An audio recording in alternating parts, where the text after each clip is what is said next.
Selfie তোলো।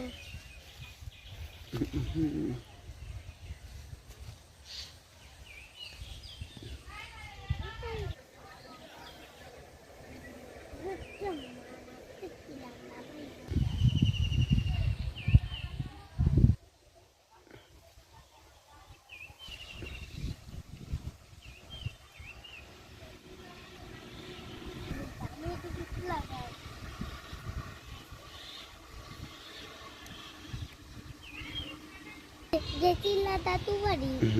ও আর জানো নড়িয়ায় একটা ভয়ঙ্কর একটা জিনিস ছিল, একটা সুইমিং পুল। ওইটাই জানো গরম পানি, ঠান্ডা পানি, ঢেউয়ের পানি, এই সব সুইমিং পুল আছে। তুমি জানো? এই তিনজন আর কেউ না, কিন্তু জানো সবাই যাইছিল ওই সুইমিং পুলে, সবাই যাইছিল।